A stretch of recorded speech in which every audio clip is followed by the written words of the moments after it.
Good morning, students. Now here we are also start the computation of total taxable income of an assessee. आता total taxable इन्कममध्ये जे income असतील ते income 5 head अंतर्गत येणारे income या ठिकाणी दिले जातात. मग ते आपल्याला पहिल्यांदा आयडेंटिफाईड करावं लागतात. कोणताही आपण problem मिटवूयात. Chandan, working in a limited company in Mumbai, has furnished the following details of his income for the year ended 31st March 2020. जे मिस्टर चंदन हे वर्किंग करत आहेत लिमिटेड कंपनी मुंबई येथे आणि त्यांचे जे काही इन्कमचे डिटेल्स असतील इयर एंडेड 31 मार्च 2020पर्यंतचे या ठिकाणी दिलेले आहेत. म्हणजे बेसिक सॅलरी त्यांची 13,200 पर मंथ आहे. Bonus equal to 6 months basic salary. Bonus हा 6 मंथ्स एवढा जेवढी सॅलरी होईल त्याच्या एवढा या ठिकाणी बोनस दिला जातो आहे. Transportation allowance for coming to office and going back to his residence at ₹1,200 per month आहे per month. Then next one is our entertainment allowance ₹450 per month. Then received a house rent allowance ₹2,000 per month from the employer, but he paid a rent of ₹2,500 per month. Then personal medical bill ₹10,000 were reimbursed by the employer. His treatment has been done in a private nursing home not belonging to the employer. Personal medical ट्रीटमेंटचं bill असेल ते employer म्हणजे कंपनीच्या मालकाने या ठिकाणी दिलेले 10,000 रुपयाचं. His contribution to recognised provident fund is ₹19,968 and the employer contributions and equal amount. म्हणजे इथं रिकग्नाइज्ड प्रोव्हिडंट फंड RPF ज्याला आपण म्हणतो त्या RPFमध्ये एम्प्लॉईचं कॉन्ट्रीब्युशन आणि एम्प्लॉयरचं कॉन्ट्रीब्युशन मिळून या ठिकाणी ती अमाऊंट आहे. म्हणजेच हिज कॉन्ट्रीब्युशन म्हणजे एम्प्लॉईचं कॉन्ट्रीब्युशन 19,968 ते आपल्याला दिसते. एम्प्लॉयरचं सुद्धा तेवढंच contribution. Interest credited to provident fund account at ₹9.5% per annum is ₹7,410. जे कर्मचारी काम करत असताना त्यांचा जो काही प्रोव्हिडंट फंड असेल त्या प्रोव्हिडंट फंडावरचं मिळालेलं व्याज 9.5% दरानं त्याची अमाऊंट आहे ₹7,410. Then interest on government securities ₹3,000 ग्रॉस. जे गव्हर्मेंट सिक्युरिटीजमध्ये इन्व्हेस्टमेंट केली असेल त्याच्यावरचं इंटरेस्ट असेल ते इंटरेस्ट 3,000 रुपयाचं मिळालं. Then income from unit of the unit trust of India ₹5,500. म्हणजे युनिट ट्रस्ट ऑफ इंडियाचे जे काही युनिट्स असतील ते UTIचे युनिट्स या ठिकाणी घेतलेले आहेत त्याच्यावरचा इन्कम त्यांना या ठिकाणी झालेला आहे ₹5,500. Interest on bank deposit received ₹3,000. म्हणजे बँक डिपॉझिट असेल त्या बँक डिपॉझिटवरचं व्याज या ठिकाणी 3,000 रुपये मिळालं. त्यानंतर त्यांनी डोनेशन केलेलं आहे. डोनेशन कुठे दिलेलं आहे? Donation to prime minister national relief फंडला 2,500 रुपयाची देणगी दिलेली आहे. Donation to government for promotion for family planning 2,000 रुपये. गव्हर्मेंटचे जे काही फॅमिली प्लॅनिंगचे जे काही स्कीम असेल त्या स्कीमसाठी त्यांनी 2,000 रुपये डोनेट केलेले आहेत. Life insurance premium paid during the year म्हणजे त्यांचा लाईफ इन्शुरन्स प्रीमियम आहे 4,200 रुपये. प्रोफेशनल टॅक्स या ठिकाणी त्यांनी पेड केलेला आहे 2,500 रुपये. पुढं सांगितलेलं आहे compute the total taxable income and tax liability for the assessment year 2020-21 of mister Chandan. आता मिस्टर चंदन यांचं काय काढायचे आपल्याला या ठिकाणी टोटल टॅक्सेबल इन्कम. मग तो सोल्युशन आपण बघूयात. त्याचं solution name of the assessee कोण आहे? मिस्टर चंदन. असेसमेंट इयर म्हणजे ज्या वर्षामध्ये आपण टोटल टॅक्सेबल इन्कम कॅल्क्युलेट करतोय ते वर्ष झालं असेसमेंट इयर. ते असेसमेंट इयर आहे 2020-21. इन्कम असणार आहे प्रिव्हियस इयरचा. म्हणजे प्रिव्हियस इयर किती येणार? 2019-20. मग 2019-20च्या इन्कमचं कॅल्क्युलेशन 2020-21ला या ठिकाणी होईल. आता तुमच्या गोष्ट लक्षात आली असेल. आता इथं computation of total taxable income हे काढत असताना आपणाला माहीत पाहिजेत इन्कमचे कोणकोणते हेड्स आहेत. मग पहिला हेड आपल्याला घ्यावा लागेल इन्कम फ्रॉम सॅलरी काही या ठिकाणी. त्यानंतर दुसरा हेड या ठिकाणी घ्यावा लागेल आपल्याला इन्कम फ्रॉम हाऊस प्रॉपर्टी. तिसरा हेड घ्यावा लागेल income from business and profession. चौथा हेड घ्यावा लागेल इन्कम फ्रॉम कॅपिटल गेन. आणि पाचवा हेड घ्यावा लागेल income from other sources.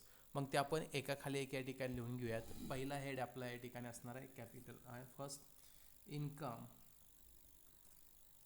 From salary. Income from सॅलरीचा पहिला हेड. दुसरा हेड या ठिकाणी आपण घेणार आहोत मध्ये एक अंतर सोडूयात. Second head of income, income from house property, income from house property.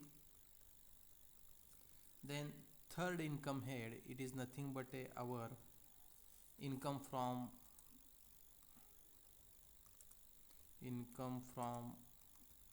business and profession. Then fourth income head, it is nothing but our income from capital gain,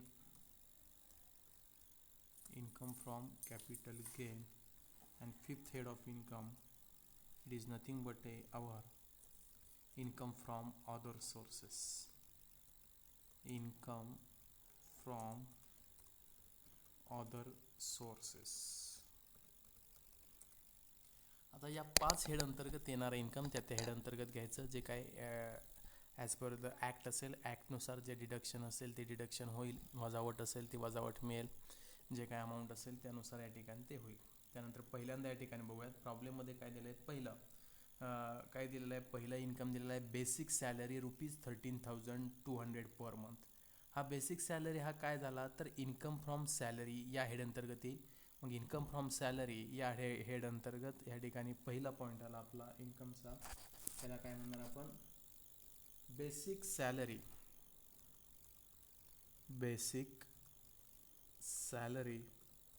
आता पर मंथ दिलेला आहे बेसिक सॅलरी किती, 13,200. आपण वर्षाचा या ठिकाणी income calculate करणार, म्हणजे वर्षामध्ये किती मंथ असणार, 12, म्हणजे 13,200 गुणिले 12. इनर कॉलमला आपण त्या अमाऊंट घेणार बेसिक सॅलरीची. त्या अमाऊंट येते, इनरला घेतलं तर किंवा आउटरला घेतलं तर चालेल. डायरेक्ट आपण आउटर कॉलमला घेऊयात, कारण त्याच्यामध्ये कुठलंही डिडक्शन नाही, वजावट नाही, मायनस नाही. अमाऊंट येते 13,200 गुणिले 12 केल्यानंतर 1,58,400. अमाऊंट कॉलममध्ये 1,58,400. त्यानंतर दुसरं या ठिकाणी पर्टिक्युलर आहे ते आपण बघूयात प्रॉब्लेममध्ये काय दिलेलं आहे. तर दुसरं या ठिकाणी सांगितलेलं आहे bonus equal to 6 months of basic salary. आता बोनस या ठिकाणी कोणाला दिला जाईल तर बोनस हा कर्मचाऱ्याला दिला जातो. कर्मचारी म्हटल्यानंतर हेड कुठला आला इन्कमचा, इन्कम फ्रॉम सॅलरी. मग इन्कम फ्रॉम सॅलरीच्या हेडमध्ये बोनस आहे 6 months equivalent to the basic salary. म्हणजे बेसिक सॅलरीचं जे काय 6 monthsची बेसिक सॅलरी होईल तेवढा या ठिकाणी काय केला जाईल, तेवढा हा बोनस हा त्या कर्मचाऱ्याला दिला जाईल. म्हणजे काय करावं लागेल, 13,200 गुणिले 6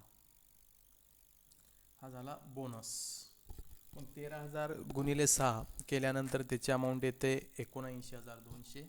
मग अमाऊंट कॉलममध्ये आपण घेणार 79,200. थर्ड या ठिकाणी आपल्याला काय दिले बघूयात इन्कम. तिसऱ्या ठिकाणी सांगितलेलं आहे transport allowance for coming to office and going back to his resident at ₹1,200 per month. आता या ठिकाणी कर्मचारी काम करत असेल, ऑफिसला जो कर्मचारी जातोय त्याच्या घरापासून, म्हणजे हा कुठला हेडचा इन्कम झाला तर इन्कम फ्रॉम काय येणार या ठिकाणी तुमचं, या ठिकाणी इन्कम फ्रॉम सॅलरीमध्ये तो या ठिकाणी आपल्याला इन्कम या ठिकाणी दाखवावं लागेल. आणि त्यानंतर या ठिकाणी ती अमाऊंट असेल त्या अमाऊंट या ठिकाणी एक्झाम्ड अंडर सेक्शन 10(14) या ठिकाणी तेवढी अमाऊंट काय होईल, एक्झामचं या ठिकाणी लिमिटेशन असेल ते विड्रॉ या ठिकाणी केलेलं आहे. ट्रान्सपोर्टेशन अलाउन्स म्हणजे या ठिकाणी कुठे येणार तो इन्कम फ्रॉम सॅलरी या हेड अंतर्गत आपण काय म्हणणार, transportation allowance.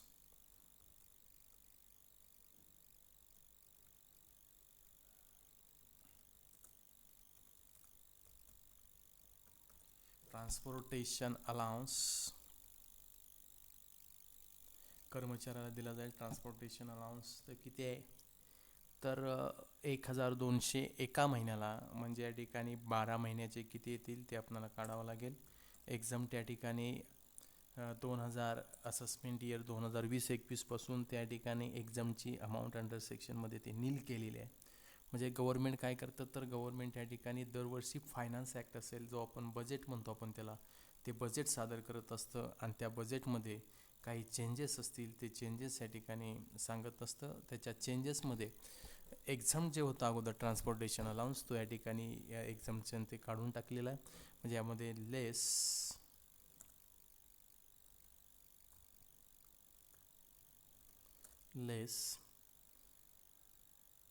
exempt under section 1040 exempt under section 10 म्हणजे अंडर सेक्शन 10मध्ये एक्झम्प्टेड इन्कम आहे. त्याच्यामधला 14 हा relating to the transportation allowance related आहे. मग तो काय केला आहे, विड्रॉ केलेला आहे. म्हणजे असेसमेंट इयर 2020-21ला हा ट्रान्सपोर्टेशन अलाउन्सचं एक्झम्पशन मिळणार नाही. म्हणजे इथं ब्रॅकेटमध्ये आपल्याला म्हणावं लागेल विड्रॉन AY असेसमेंट इयर 2020-2021 त्या ठिकाणी ट्रान्सपोर्टेशन अलाउन्सचं एक्झम्पशन काढून टाकलेलं आहे. म्हणजे फुल्ली या ठिकाणी काय येणार, टॅक्सेबल इन्कम. म्हणजे इथं आउटर कॉलमला अमाऊंट येईल आपली 14,400. नेक्स्ट आहे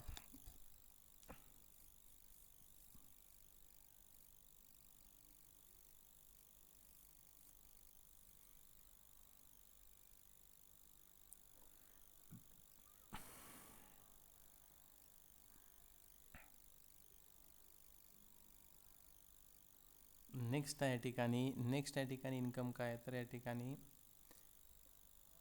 नेक्स्ट इन्कम आहे entertainment allowance 450 per month. Entertainment अलाउन्सचे पैसे एम्प्लॉयरनं एम्प्लॉईला दिले म्हणजे या ठिकाणी काय झालं, तो इन्कम झाला. म्हणजे तो कशा अंतर्गत येणार, इन्कम फ्रॉम सॅलरी अंतर्गत. एंटरटेनमेंट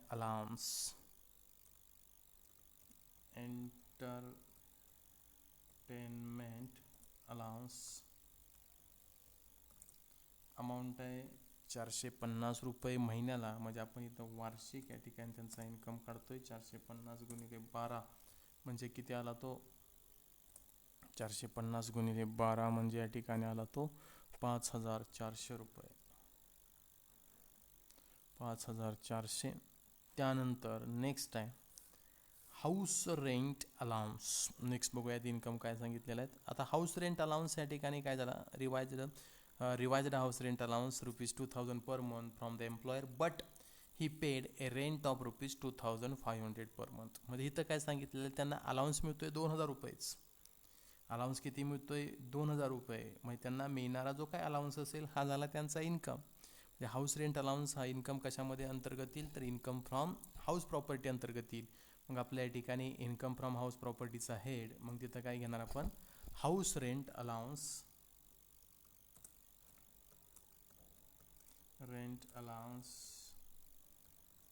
हाऊस रेंट अलाउन्स किती आहे, 2,000 पर मंथ. म्हणजे महिन्याला 2,000.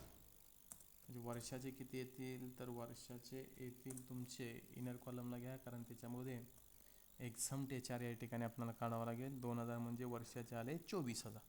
आता त्याच्यामधून लेस काय करतो आपण, एक्झम्प्ट HRA. त्याला काय म्हणतो आपण, लेस एक्झम्प्ट HRA, एक्झम्प्ट हाऊस रेंट अलाउन्स. आता इथं आपल्याला हे अमाऊंट माहीत आहे का, एक्झम्प्टची माहीत नाही. मग आपल्याला वर्किंगमध्ये काय करावं लागेल, तर calculation of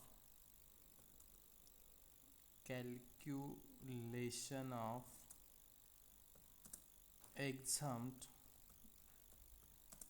house rent allowance, exempt HRA amount काढायची आपण.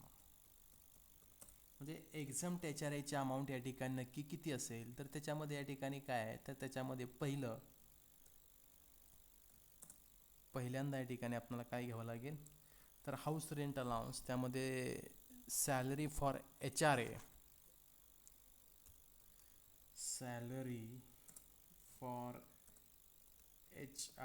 That means the house rent allowance. त्याच्यामध्ये काय घेतो आपण, बेसिक सॅलरी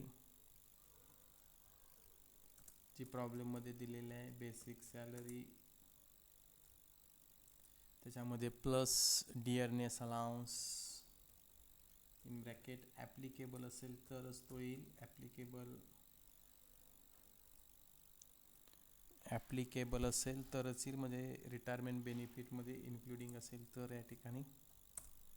थर्ड आहे तुमचं percentage of commission on sale. Percentage of commission on sale ह्या 3 अमाऊंटची बेरीज ही काय येणार आहे, सॅलरी फॉर HRA. पहिल्या ठिकाणी बेसिक सॅलरी 1,58,400 आपण काढलेल्या प्रॉब्लेममध्ये.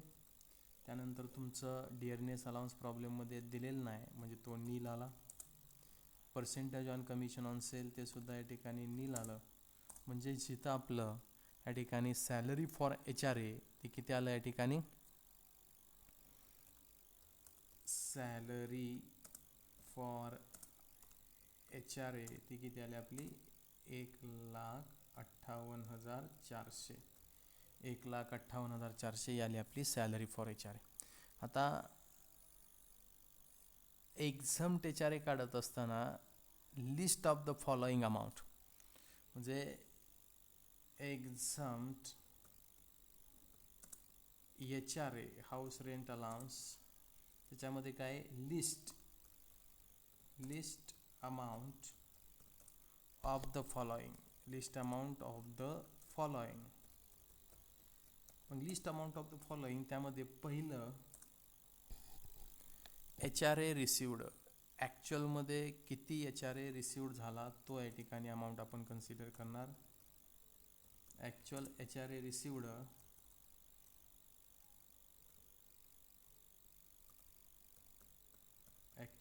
रिसिवड आपला आहे 24,000 रुपीज 24,000, म्हणजे काय एका महिन्याला 2,000 रुपये, तर 12 महिने झाले 24. त्यानंतर rent paid less 10% of salary. दुसरं कन्सिडरेशन करणार आपण, rent paid in bracket less 10% of salary. आता इथं आपला रेंट पेड किती आहे, तर रेंट पेड या ठिकाणी प्रॉब्लेममध्ये दिलेला आहे. ज्यावेळेस HRA रिसिवड म्हणजे हाऊस रेंट अलाउन्स रिसिवड झाला त्याच्याच पुढं सांगितलेलं आहे, but he paid a rent of ₹2,500 per month. म्हणजे 2,500 गुणिले 12 हा काय आला, रेंट पेड आला. म्हणजे इन ब्रॅकेट 2,500 गुणिले 12, त्याच्यातून लेस काय करणार आपण, लेस 10% ऑफ सॅलरी, म्हणजे सॅलरी फॉर HRA. मग आता इथं आपण सॅलरी फॉर HRA किती काढली, 1,58,400. किती काढली, 1,58,400. 1,58,400 त्याच्या 10% गुणिले 10%, म्हणजे इथं तुमचं 25,000. 2,500 गुणिले 12, 2,500 गुणिले 12 या ठिकाणी आपण करूयात. हे 2,500 गुणिले 12 इज इक्वल टू 30,000. म्हणजे रेंट पेड किती आहे, 30,000. रेंट पेड आहे 30,000. त्यामधून लेस 10% ऑफ सॅलरी म्हणजे किती आलं, 15,840. 15,840 हा आला 10% ऑफ HRA. म्हणजे इथं ती अमाऊंट किती येते बघा, इज इक्वल टू 30,000मधून 15,840 मायनस केल्यानंतर ती अमाऊंट येते 14,160. किती आली रुपीज, 14,160 रुपये. त्यानंतर तिसरं या ठिकाणी आपण HRA साठी अमाऊंट या ठिकाणी विचारात घेतो, ती म्हणजे तिसरी अमाऊंट विचारात घेतो 50% of salary. 50% of salary, 50% of salary म्हणजे सॅलरीच्या 50%. 50% ऑफ सॅलरी, सॅलरी म्हणजे काय, सॅलरी फॉर HRA. मग 50% कशाच्या, तर आपण HRA साठीची सॅलरी काढली 1,58,000, आय थिंक सो 400 रुपये. 1,58,400 त्याच्या 50% अमाऊंट येईल. त्याच्या 50% अमाऊंट म्हणजे ती किती, ते इज इक्वल टू रुपीज 79,200. आता लिस्ट म्हणजे कमीत कमी म्हणजे minimum amount of the following. Minimum amount of the following म्हणजे कुठलं, तर HR रिसिवड ॲक्च्युअल जो HR मिळाला असेल ते अमाऊंट. त्यानंतर rent paid less 10% of salary. जो रेंट पेड केला असेल त्याच्यामधून सॅलरीच्या 10% अमाऊंट मायनस होईल, येणारी अमाऊंट त्या ठिकाणी ती आली. त्यानंतर 50% ऑफ सॅलरी जी HRAसाठी सॅलरी कन्सिडर केले. मग याच्यामधले 24,000, 14,160 आणि 79,200 यामधली कमीत कमी अमाऊंट कुठली आहे, तर 14,160. मग तो काय करणार आपण, एक्झम्प्ट HRA म्हणून या ठिकाणी घेणार. मग आपण कमीत कमी अमाऊंट असेल त्याला आपण या ठिकाणी रेड करूयात आणि ती आपण या ठिकाणी एक्झम्प्ट HRA म्हणजे जो HRA अलाउन्स रिसिव्ड झाला असेल त्याच्यामधून एक्झम्प्ट HRA म्हणून ती अमाऊंट काय करणार, मायनस करणार. म्हणजे 24,000मधून मायनस होईल तुमचे 14,160. किती होणार मायनसची अमाऊंट आपण ब्रॅकेटमध्ये दाखवूयात. ब्रॅकेट 14,160 रुपये ते मायनस करून आउटरला या ठिकाणी राहिलेली अमाऊंट काय असेल, इन्कम म्हणून तो कन्सिडर केला जाईल. 14,160 24,000मधून 14,160 मायनस केल्यानंतर अमाऊंट येते 9,840 रुपये. देन नेक्स्ट इन्कम बघूयात आपण. या ठिकाणी विचार झालं personal medical bills of ₹10,000 were reimbursed by the employer. His treatment has been done in private nursing home not belonging to the employer. मग आता इथं रिम्बर्समेंट ऑफ मेडिकल बिल म्हणजे मेडिकलचं बिल असेल ते मेडिकल बिलची अमाऊंट असेल, ते मेडिकल बिलाची अमाऊंट या ठिकाणी एम्प्लॉयरनं पेड केली म्हणजे तो या ठिकाणी त्या कर्मचाऱ्याचा एम्प्लॉईचा इन्कम म्हणून या ठिकाणी कन्सिडर होईल. मग त्याला काय म्हणणार, reimbursement of medical bill income from सॅलरीमध्ये येईल. तो इन्कम फ्रॉम सॅलरीमध्ये हेड अंतर्गत reimbursement of medical bill. Reimbursement of medical bill direct amount या ठिकाणी 10,000 रुपये तो या ठिकाणी इन्कम म्हणून कन्सिडर केला जाईल. नेक्स्ट या ठिकाणी आपल्याला सांगितलेलं आहे his contribution to recognised provident fund is ₹19,968. म्हणजे employers contribution to RPF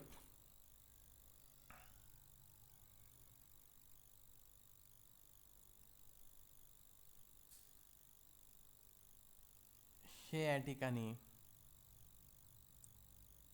calculate करत असताना म्हणजे इथे येईल फक्त एम्प्लॉयर्स कॉन्ट्रीब्युशन टू RPF. म्हणजे हीच contribution to recognised provident fund is 19,968 fully exempt आहे.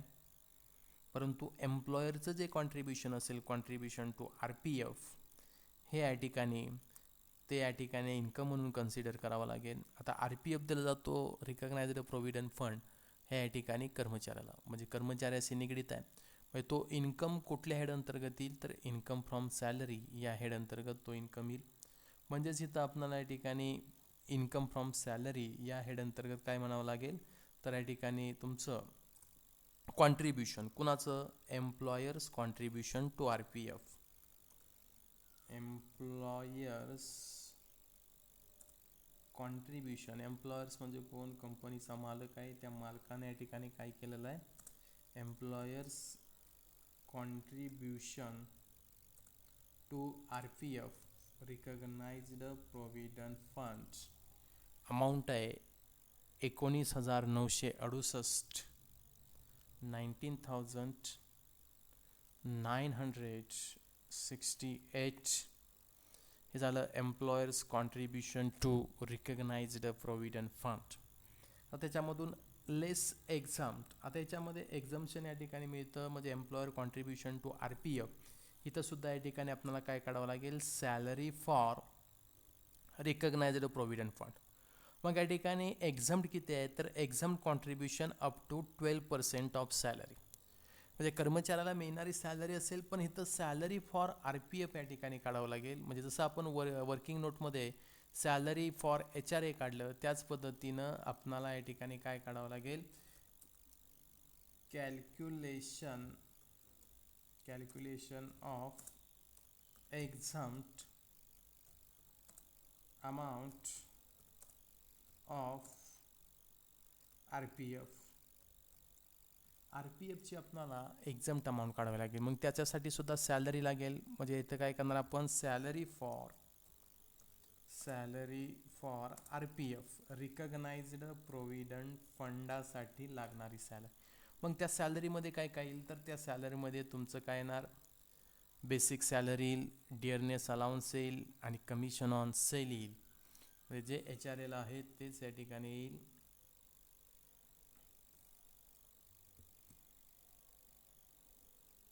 Salary for RPF. म्हणजे तुमची सॅलरी फॉर हे HRA नाही, तर सॅलरी फॉर काय आलं, RPF रिकग्नाइज्ड प्रोव्हिडंट फंड. त्याच्यासाठी आपल्याला सॅलरी विचारात घ्यायची. कोणती, बेसिक सॅलरी 1,58,400 प्रॉब्लेममध्ये दिलेला आहे. डिअरनेस अलाउन्स ॲप्लिकेबल असेल, म्हणजे रिटायरमेंट बेनिफिटमध्ये इन्क्लुडिंग असेल तर तो येईल, पण इथं दिलेलं नाही त्यामुळे नील आला. Percentage of commission on sales nil, कारण या ठिकाणी प्रॉब्लेममध्ये दिलेलं नाही. मग सॅलरी फॉर RPF किती आलं, तर 1,58,400.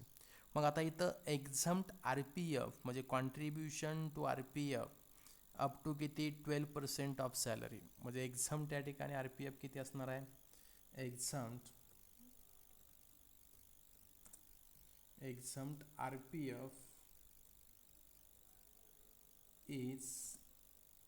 RPF is 12% of salary. 12% of salary. आता 12% ऑफ सॅलरी म्हणजे आपली सॅलरी किती आहे, तर सॅलरी आहे 1,58,400, त्याच्यात 12%. मग आता इथं 1,58,400 त्याच्या 12% म्हणजे किती आली अमाऊंट आली आपली 19,008 रुपये. म्हणजे ₹19,008 हे काय असणार आहे, एक्झम्प्ट RPF कॉन्ट्रीब्युशन बाय एम्प्लॉयर. मग आपण प्रॉब्लेममध्ये जाऊयात. तिथं या ठिकाणी काय म्हणणार आपण, एम्प्लॉयर्स कॉन्ट्रीब्युशन टू RPF, त्यामधून लेस एक्झम्प्ट अमाऊंट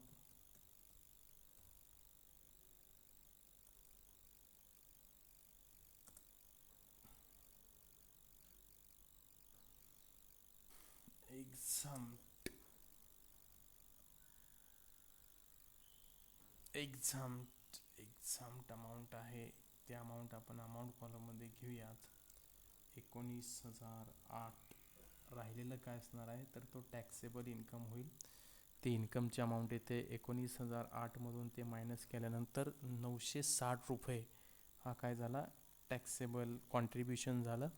ह्याचं कुणाचं, एम्प्लॉयरचं. एम्प्लॉईचं RPFमध्ये केलेली इन्व्हेस्टमेंट फुल्ली एक्झम्प्टेड आहे, ते आपण कन्सिडर नॉन टॅक्सेबल इन्कम झाला म्हणून तो आपण इथे घेतलेला नाही. त्यानंतर पुढचं सांगितलेलं आहे.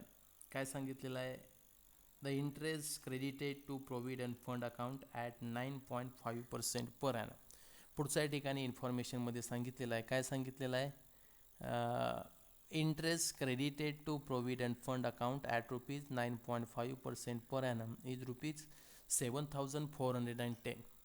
म्हणजेच या ठिकाणी प्रोव्हिडंट फंडच्या अकाउंटवरून मिळालेलं जे काही व्याज असेल तो झाला त्या कर्मचाऱ्याचा इन्कम झाला. म्हणजे कुठल्या हेड अंतर्गत येणार, इन्कम फ्रॉम सॅलरी या हेड अंतर्गत तो काय येणार, या ठिकाणी इन्कम या ठिकाणी कन्सिडर होणार.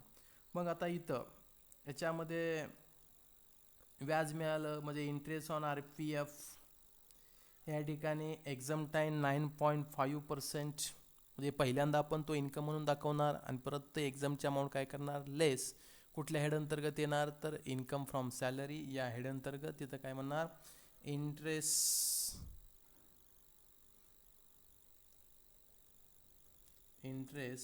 On RPF recognised provident fund, त्याच्यावरचं या ठिकाणी मिळालेलं व्याज ॲट 9.5%, 9.5% या दरानं मिळालेला इंटरेस्ट तो किती आहे, तर त्या इंटरेस्टची अमाऊंट आहे 7,410. 7,410 त्याच्यामधून लेस होईल exempt interest on RPF. This guy will exempt interest on RPF. इथे येतो 9.5%. मग इथं 9.5%नच या ठिकाणी मिळालेला इन्कम आहे तो या ठिकाणी काय होणार मग 7,410च्या 10 काय होतील मायनस होतील. म्हणजे इथं काय येणार तुमचा टॅक्सेबल इन्कम नील आला. नील म्हणजे अशा पद्धतीनं हे या ठिकाणी आपलं इंटरेस्ट ऑन प्रॉव्हिडंट फंडचं इन्कम असेल तो 9.5% दरानं जर जेवढी अमाऊंट असेल तेवढी फुल्ली अमाऊंट काय येणार आहे एक्झाम्प्ट येईल. इथं या ठिकाणी तेवढी अमाऊंट काय होणार मायनसमध्ये इंटरेस्ट क्रेडिटेड तो या ठिकाणी नील आला. त्यानंतर नेक्स्ट या ठिकाणी पुढचा या ठिकाणी इन्कम काय बघूयात. पुढचं सांगितलेलं आहे इंटरेस्ट ऑन गव्हर्नमेंट सिक्युरिटीज ₹3,000. आता इंटरेस्ट ऑन गव्हर्नमेंट सिक्युरिटीज हा कुठल्या हेड अंतर्गत येईल. म्हणजे त्या ठिकाणी व्याज मिळालं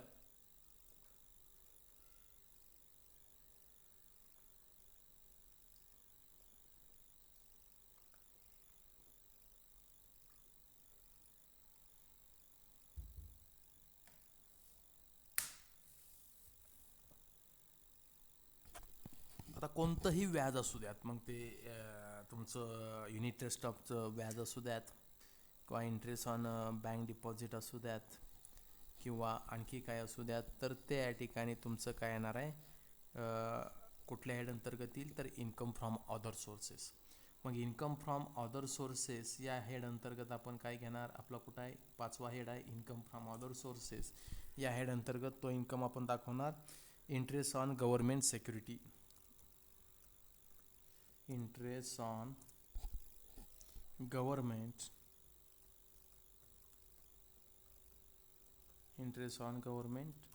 सिक्युरिटीज अमाऊंट या ठिकाणी इन्कम फ्रॉम अदर सोर्सेसमध्ये येईल.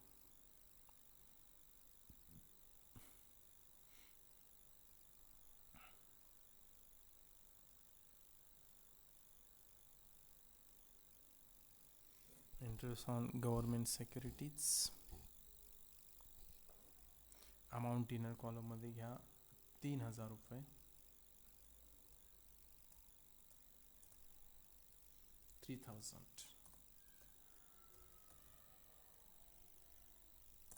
त्यानंतर सेकंड आहे सेकंड या ठिकाणी इन्कम कुठला आहे बघूयात.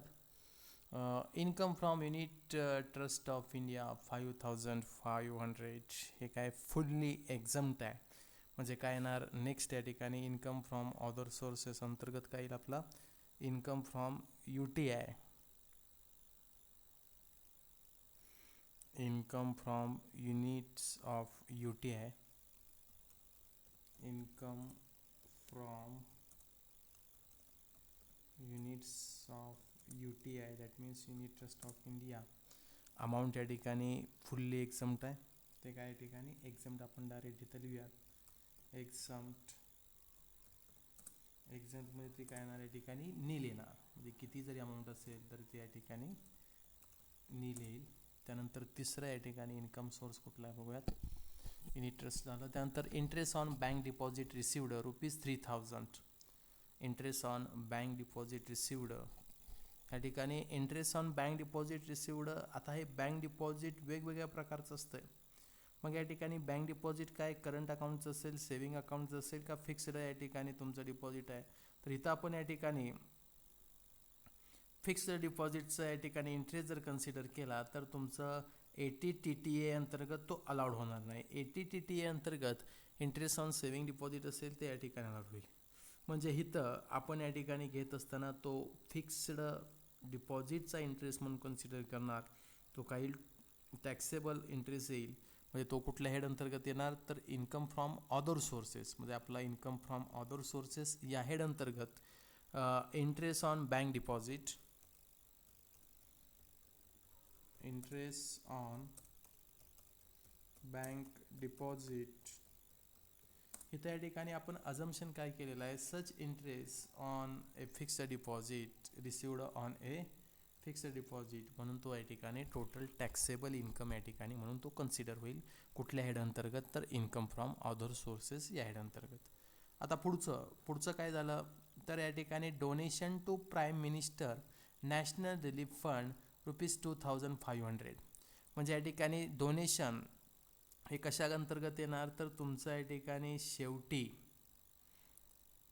इन्कम फ्रॉम अदर सोर्सेस नंतर या ठिकाणी आपण काय करणार, तर या ठिकाणी लेस डिडक्शन्स, हे इन्कम फ्रॉम आपलं अदर सोर्सेस झालं, त्याच्यामधून म्हणजे 5 हेडचा आपण इन्कम अगोदर कॅल्क्युलेट करणार, त्याच्यामधून लेस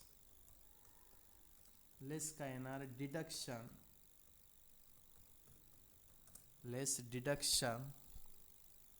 chapter 6A under section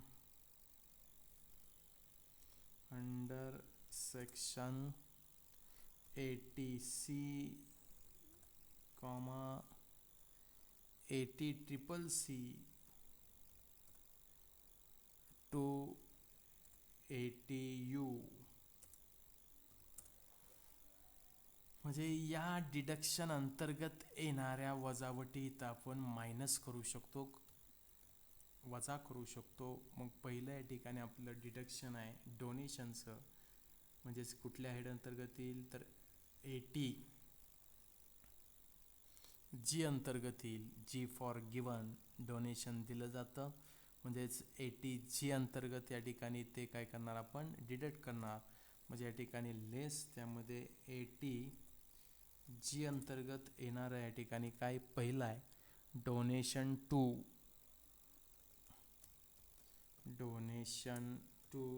prime minister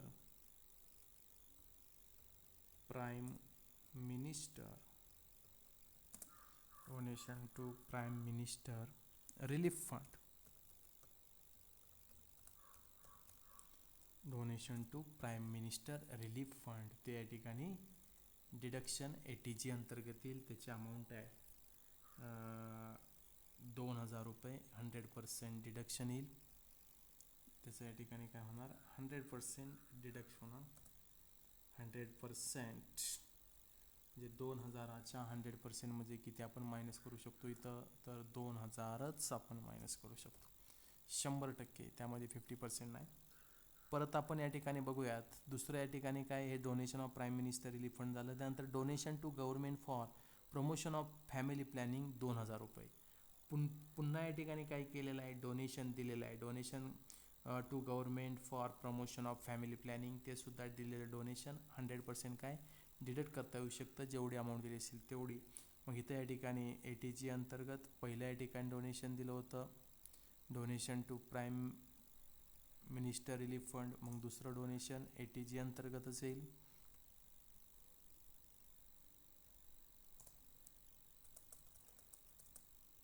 donation to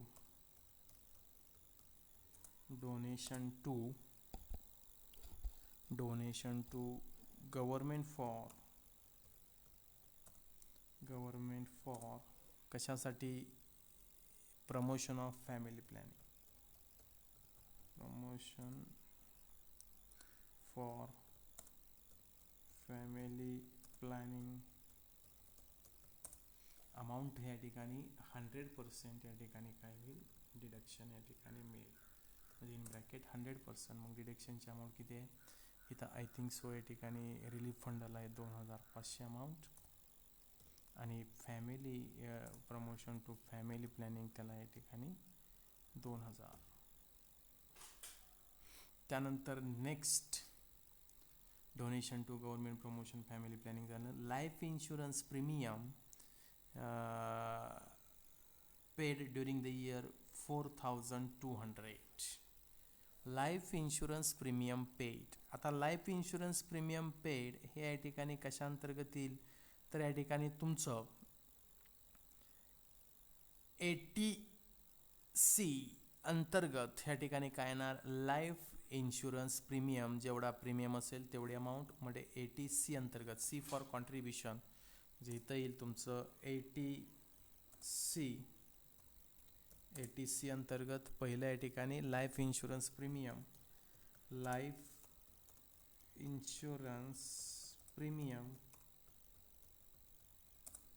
life insurance प्रीमियमची अमाऊंट या ठिकाणी ATC अंतर्गत त्याचं डिडक्शन आपल्याला करता येईल. मग अमाऊंट किती येते, 4200. मग अमाऊंट कॉलममध्ये घ्या इनरला 4200 रुपये. पुढचं या ठिकाणी सांगितलेलं आहे लाईफ इन्शुरन्स प्रीमियम 4200. त्यानंतर आणखी एक या ठिकाणी ATC अंतर्गत डिडक्शन मिळू शकतं रिकग्नाइज्ड प्रोव्हिडंट फंडचं. कुणाला जर एम्प्लॉईनं भरलं असेल तर मग या ठिकाणी काय येणार, RPFचं. मग RPF कुणी भरलेलं आहे तर एक वाक्य आहे बघा, सॅलरीच्या ह्याच्यामध्ये दिलं असेल, contribution to recognised provident fund is ₹19,968. 19,968. हीच म्हणजे काय, मिस्टर चंदन यांचं स्वतःचं कॉन्ट्रीब्युशन आहे, ते आपणाला ATC अंतर्गत डिडक्शनमध्ये घेता येऊ शकतं. म्हणजेच या ठिकाणी ATC अंतर्गत या ठिकाणी RPFचं डिडक्शन, त्याची अमाऊंट 19,968. 19,968 रुपये हे ATC अंतर्गत त्याचं कॉन्ट्रीब्युशनचं डिडक्शन घेता येऊ शकतं. किंवा जर ते पैसे हे कर्मचाऱ्यानं स्वतः भरले असतील तर, एम्प्लॉयरनं म्हणजे मालकानं जर भरले असतील तर तिथं या ठिकाणी 12% एक्झम्प्ट आहे. राहिलेल्या या ठिकाणी जे काय अमाऊंट असेल ती टॅक्सेबल इन्कम म्हणून या ठिकाणी कन्सिडर केला जाईल. Next one is we are also analysis the professional tax paid. आता या ठिकाणी प्रोफेशनल टॅक्स पेड हा कशाशी निगडीत आहे तर या ठिकाणी रिलेटिंग टू द सॅलरी, म्हणजे सॅलरीमध्ये जे डिडक्शन मिळतं त्याच्याशी या ठिकाणी निगडीत आहे. म्हणजे इथं आपणाला काय करावं लागेल तर इन्कम फ्रॉम सॅलरी ह्याच्यामध्ये या ठिकाणी आपणाला काय करावं लागेल, ह्याची टोटल, आता सर्वच्या सर्व आपले पर्टिक्युलर इन्कम त्याचं रेकॉर्डिंग आपण केलेलं आहे. मग इथं येणारी जी काय टोटल असेल त्या येणाऱ्या टोटलला आपणाला काय म्हणावं लागेल तर ग्रॉस सॅलरी. काय म्हणणार आपण, ग्रॉस सॅलरी. जसं की आपण काय म्हणतो ग्रॉस प्रॉफिट म्हणजे नेट प्रॉफिट असतो का, नेट प्रॉफिट नसतो. त्याच्यामध्ये आपण P&L अकाउंटच्या डेबिटचे आयटम काय करतो, मायनस करतो. तसंच हे झालं ग्रॉस सॅलरी. आता ग्रॉस सॅलरीची टोटल इथं आपल्याला बघावं लागेल किती येते. ग्रॉस सॅलरीची टोटल या ठिकाणी बघा, 1,58,400, 79,200, 14,400, 5,400, 9,840, त्यानंतर 10,000, त्यानंतर 960. ग्रॉस सॅलरी येते 2,78,200. ग्रॉस सॅलरी आली 2,78,200. त्याच्यामधून आपण काय करतो, लेस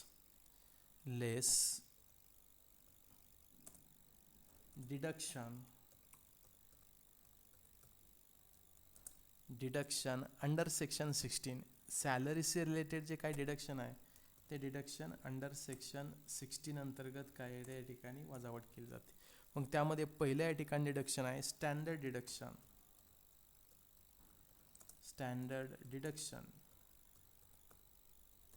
स्टँडर्ड डिडक्शनची अमाऊंट फिक्स आहे, ते किती आहे, 50,000.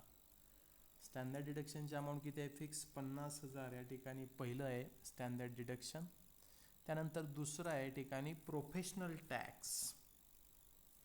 दुसरं डिडक्शन आहे प्रोफेशनल टॅक्सचं डिडक्शन, ते आहे 2,500.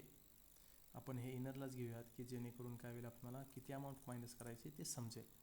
जे स्टँडर्ड डिडक्शन आपण घेतोय किती, 50,000चं, आणि तुमचं या ठिकाणी 2,500 हे प्रोफेशनल टॅक्स. असे आउटरला आपण किती मायनस करणार तर 52,500 रुपये हे या ठिकाणी डिडक्शनचे मायनस करणार.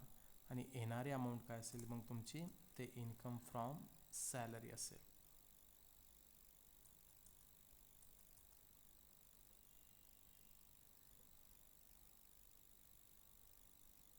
ओके, आता या ठिकाणी बघूयात झालं. आता काय सांगितले पुढं, कम्प्यूट द टॅक्सेबल इन्कम. मग आपण या ठिकाणी सर्वच्या सर्व इन्कमचं रेकॉर्डिंग केलेलं आहे. त्यामध्ये मी तुम्हाला सांगतो, पहिलं बेसिक सॅलरी कुठं रेकॉर्डिंग केलं, तर इन्कम फ्रॉम सॅलरी ह्याच्या हेड अंतर्गत त्याचं बेसिक सॅलरीचं रेकॉर्डिंग केलेलं आहे. बघा, इन्कम फ्रॉम सॅलरी मी बोल्ड करतो, 5 इन्कमचे हेड्स कोणकोणते आहेत ते. 5 इन्कमच्या हेडमधला पहिला हेड झाला इन्कम फ्रॉम सॅलरी.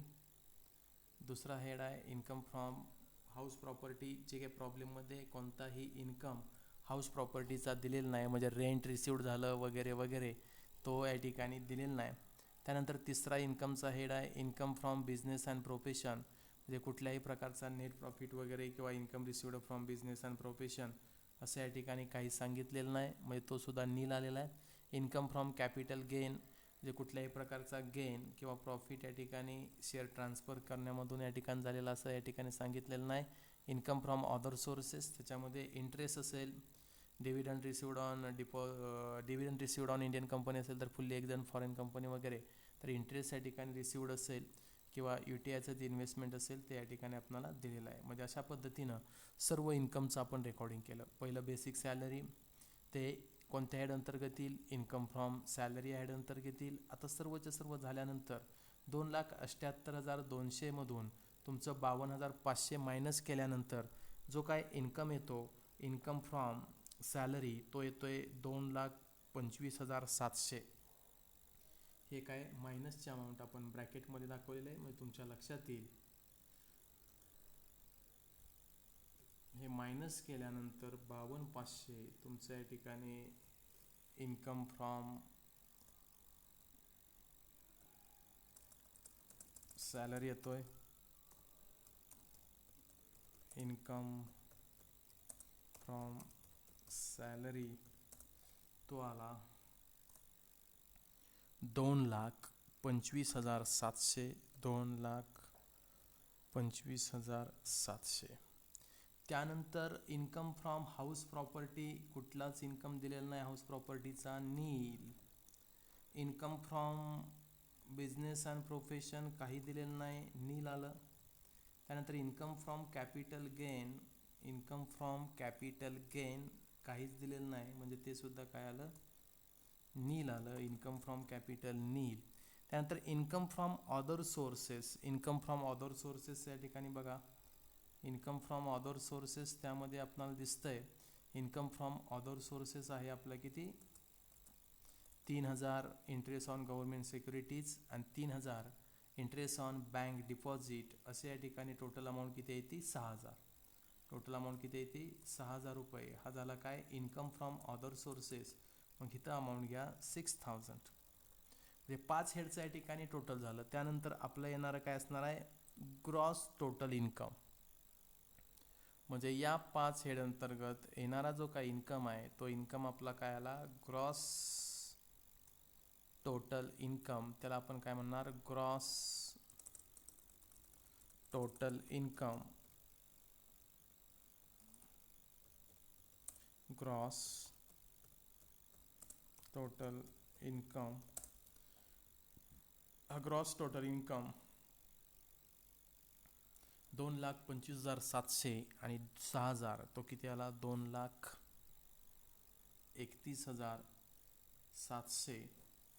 2,31,000 काय आला, 700 रुपये या ठिकाणी इन्कम आला. त्याच्यामधून लेस डिडक्शन, डिडक्शनची टोटल अमाऊंट किती मायनस होईल बघा. डिडक्शनची टोटल अमाऊंट या ठिकाणी ATC अंतर्गत 4,200 प्लस 19,968 तुमची ती आली 24,168. ही ग्रॉस क्वालिफाईड अमाऊंट. म्हणजे ATC अंतर्गत 1,50,000 आपण या ठिकाणी काय करू शकतो, त्याचं डिडक्शन घेऊ शकतो. त्यानंतर ATG अंतर्गत या ठिकाणी आपले 2,000 आणि 2,500 हे या ठिकाणी टोटल या ठिकाणी आहे. मग त्याची टोटल अमाऊंट या ठिकाणी बघा,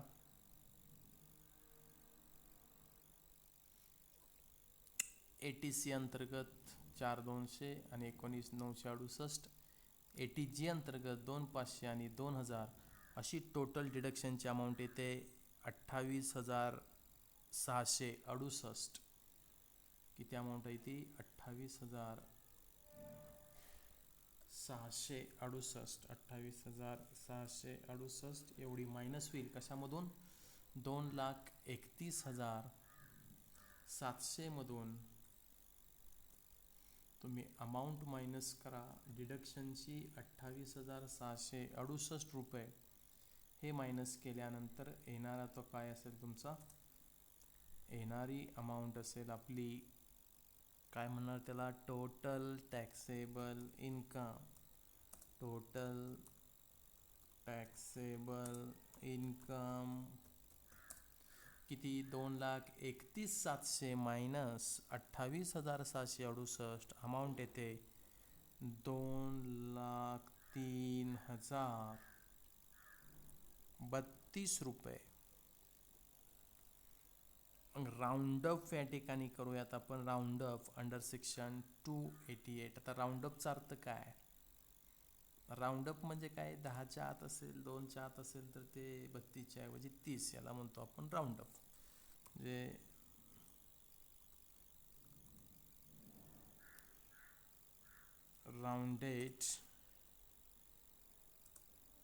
राऊंडेड ऑफ किंवा राऊंड ऑफ आपण ज्याला म्हणतो, राऊंड ऑफ अंडर सेक्शन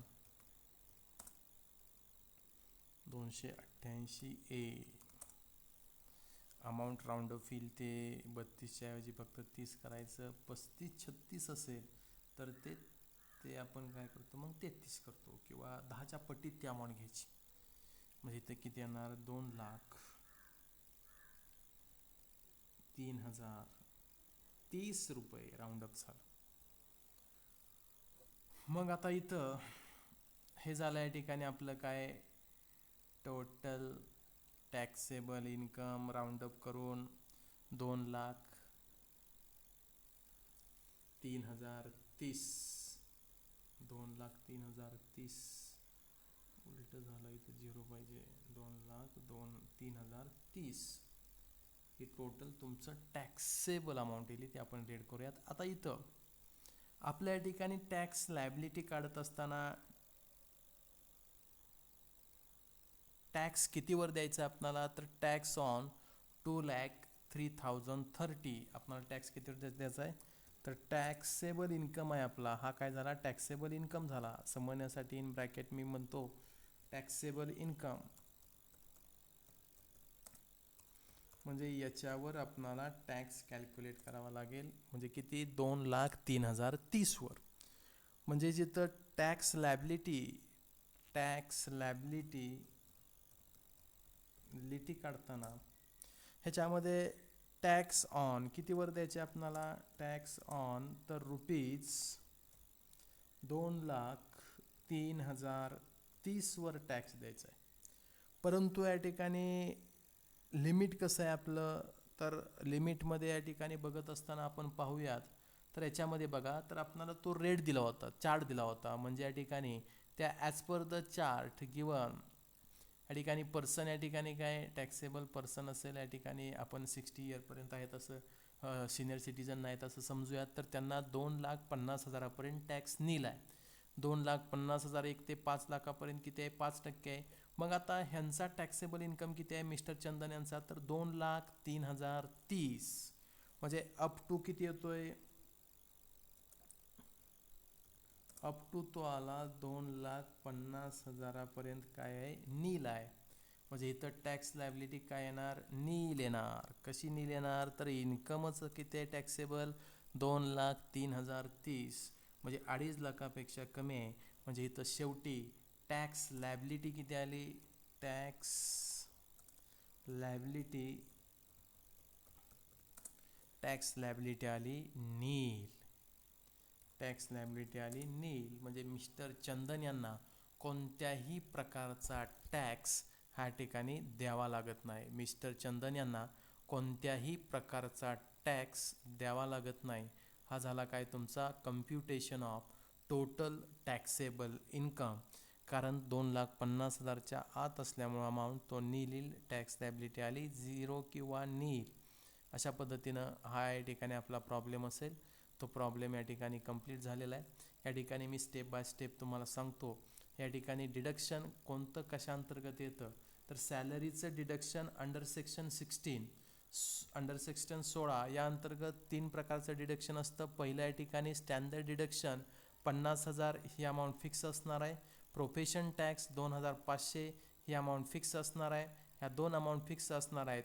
आणि एंटरटेनमेंट अलाउन्स गव्हर्नमेंट एम्प्लॉई असेल तर तो या ठिकाणी काय होईल, डिडक्शन अंडर सेक्शन 16 अंतर्गत येईल. परंतु हा प्रायव्हेट कंपनीमध्ये काम करत असल्यामुळं ते एंटरटेनमेंट अलाउन्स हा काही टॅक्सेबल इन्कम म्हणून कन्सिडर केला जाईल. अशा पद्धतीनं आपण पहिल्यांदा इन्कम फ्रॉम सॅलरी काढलं. त्यानंतर इन्कम फ्रॉम हाऊस प्रॉपर्टी प्रॉब्लेममध्ये दिलेलं नाही म्हणजे ते नील येईल. Income from business and profession nil येईल. Income from capital gain nil येईल. आणि इन्कम फ्रॉम अदर सोर्सेस त्यामध्ये interest on government securities 3,000 taxable. Income from unit trust of UTI ते फुल्ली एक्झम्प्ट आहे, ते नील आलं. आणि इंटरेस्ट ऑन बँक डिपॉझिट 3,000. इथं या ठिकाणी फक्त आपण नोट लिहूयात. नोटमध्ये आपण या ठिकाणी लिहूयात interest on bank deposit is to be considered as interest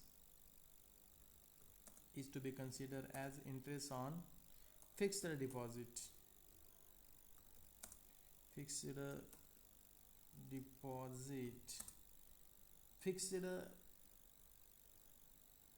deposit अंतर्गत ते असल्यामुळं आपणाला 80 TTA अंतर्गत अंडर सेक्शन 80 TTA अंतर्गत ते अलाउड होणार नाही. म्हणून ते आपण डिडक्शनच्या 80 TTA अंतर्गत घेतलेलं नाही. ते आपण खाली नोट या ठिकाणी लिहिली. म्हणजे अशा पद्धतीनं आपल्या या ठिकाणी कॅल्क्युलेशन ऑफ टॅक्सेबल इन्कम हा प्रॉब्लेम या ठिकाणी पूर्ण झालेला आहे. Thank you very much. नेक्स्ट लेक्चरला आपण प्रॉब्लेम नंबर 2 हा या ठिकाणी पाहणार आहोत. Thank you very much.